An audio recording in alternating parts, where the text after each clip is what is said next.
Good evening, folks. Yes, you know that when I give you a shit-eating grin the second that the video starts, there's some shit about to go down. So let's get started. All right, so I am currently still going through the Manitowoc County evidence logs, but will somebody please call Manitowoc County and tell them that we are in the 21st century? It is okay to use computers. Or at least learn how to not write like a fucking doctor. One of the two. So I'm going through this state's motion for the other acts evidence. Kratz, you slimy, disgusting, runny, Zoloft style shit. Jesus fuck, man. Oh my God. You are like the worst person ever. Ever. I am seriously wishing that your parents were Amish, because then there would have been a very good chance you never would have been born. So basically what this is a motion from the state to the court asking them to allow the state to use previous, completely unrelated bullshit to prove that Stephen Avery is guilty of this crime. Kratz, Wilbur, I thought you said it was a slam dunk case, honey. If it was such a slam dunk case, why did you need to dredge up old shit that had absolutely nothing to do with the price of hookers in Thailand? You greasy, sweaty, mushy chicken covered dick.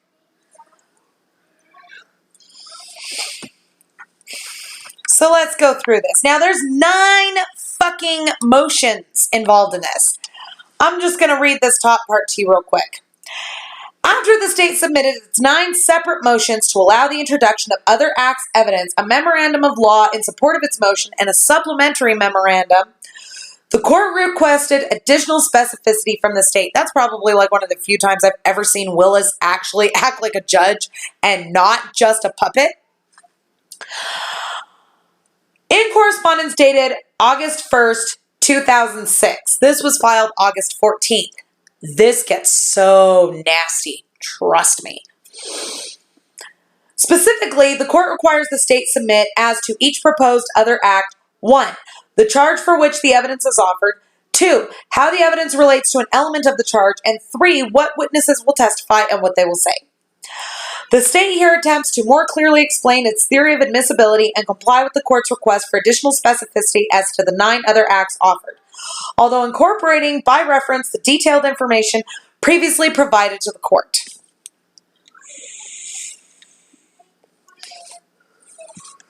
On some levels, I kind of feel like E.T. with this thing. Ouch. Ouch. I'm a dork. I apologize. No, I don't. Elements of offense. Count 1, first-degree intentional homicide. Count 2, mutilating a corpse. And count 4, first-degree sexual assault, are charged as a party to the crime and can be proved whether the defendant committed each of the elements individually or aided and abetted another in the commission of those elements. Kratz, your ass hurts. All right. Motion 1. Physical violence and threats to ex-wife, Lori Avery. The pattern of violence of Stephen Avery exhibited toward his ex-wife, Lori, will be relevant as to the defendant's motive and as to the element of intent to kill Ms. Halbach.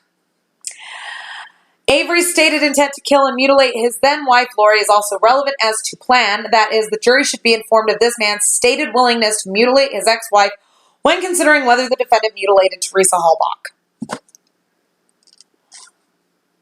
The woman's married to a family member. Her name is Dassy now, for fuck's sake.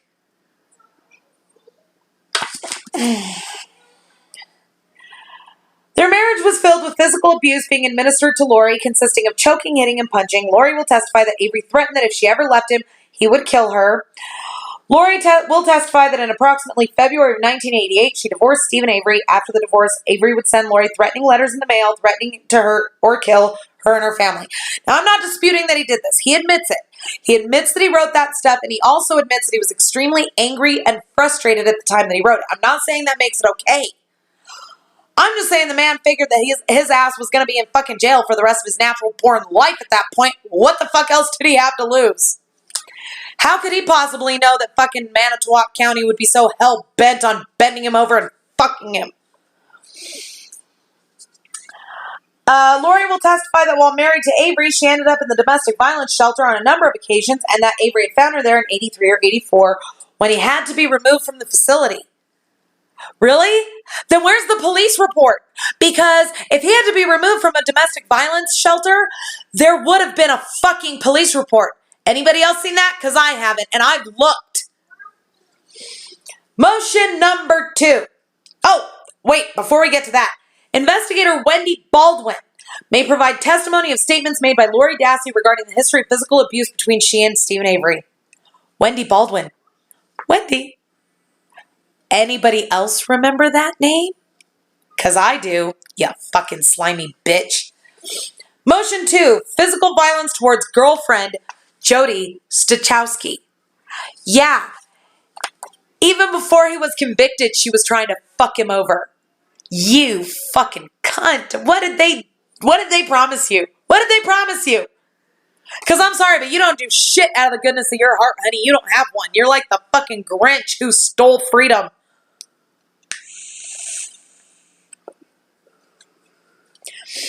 Jody will testify that she was the girlfriend of Stephen Avery and had lived in his trailer with him for approximately 18 months. She will testify that on 10/31, she was in custody in the Manitowoc County Jail, and she spoke to Avery from jail each night, including 10/31. Stachowski will testify that during her relationship with Stephen Avery, he has been physically abusive towards her, blah, blah, blah. This is my favorite part. In a recorded phone conversation between Stephen Avery and Jody Stachowski on January 27th, 2006, Jody indicates that they, the police, know about Steve hitting Jody. Avery indicates that she should deny everything and told Jody that if she cared about him, she would or she could tell the police that she just fell down while she was drunk, and that's how she got the bruises. Where's the recording? Because, you know, if that had actually happened, I'm pretty sure the fucking prosecution would have been only too happy to release that shit. Candy Avery, wife of Earl Avery, will testify that she was aware of physical abuse being inflicted upon Jody. Candy's 14-year-old daughter Kayla came home from visiting Jody on one occasion and told Candy that Jody is sick of being beat up by Uncle Stephen. Can you help her? I call bullshit. Motion 3. Acts of violence towards an animal. Here we fucking bring up the dumbass cat again. Motion 4. Endangering safety of Sandra Morris. I'm not even going to touch that with a 10-foot fucking pole. All I got to say is, Sandra, quit being such a self-serving bitch. You fucking rancid cunt bubble. Motion 5. Possession of a firearm by a convicted felon. He didn't know that it was still there. Anyway. Motion 6. Sexual assault of M.A. The court's greater latitude rule as to the other act analysis in sexual assault cases should also be adopted. M.A. will testify that she is the niece of Stephen Avery and that during the summer month of 2004, Avery forced sexual intercourse with her. Yeah, and you know what? That all didn't fucking come out until well after he was arrested. I call bullshit. Sorry. No, didn't happen. And I have independent confirmation that didn't happen. Possible witness includes investigator Wendy Baldwin. Wendy shows up again. Where's Peter Pan, you fucking twat? Motion 7. Sexual assault of J.A.R. This is what gets me. The remoteness is further mitigated by the defendant's lack of opportunity to commit similar acts while incarcerated, a discussion fully explored in previous written argument. You're an asshole, Krat. Seriously. J.A.R. indicates that she told some family members about a sexual assault from Stephen Avery, but did not report it to the police at the time. I want names. Give me names. Because I'm sorry, but until I hear it from somebody other than a fucking bitch, I'm not gonna buy it. There are all kinds of assholes that come out of the fucking woodwork when some shit like this goes down. Motion 8, sexual history of the defendant. Are you fucking kidding me, Kratz? You of all people are using that? This defendant's preoccupation with sex, consensual or otherwise, is very important for the jury's consideration as to motive, his purpose for engaging in behavior leading up to Miss Halbach's murder, and as to the sexual assault elements themselves.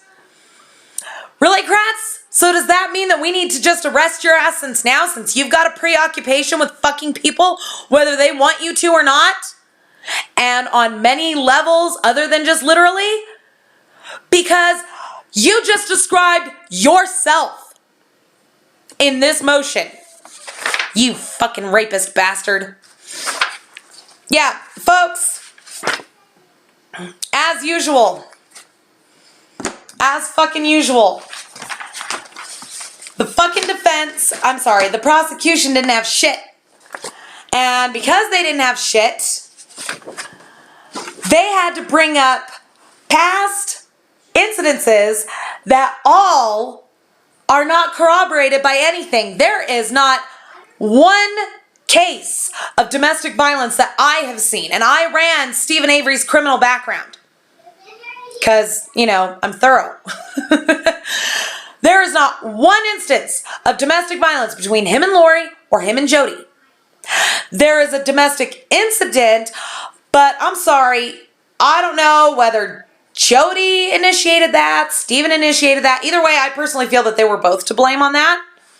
I'm not saying that makes him right. I don't know exactly what happened, but that's the difference between me and Kratz, is I'll admit, I don't fucking know exactly what happened because my ass wasn't there.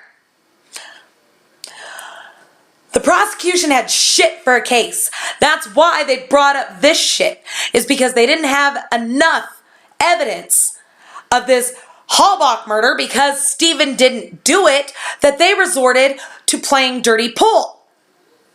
That's what that fucking bullshit's about. I will include a link to this down in the description below. I will also include a link to my GoFundMe campaign for Clue TV. Thank you all very much for watching. We'll see you next video.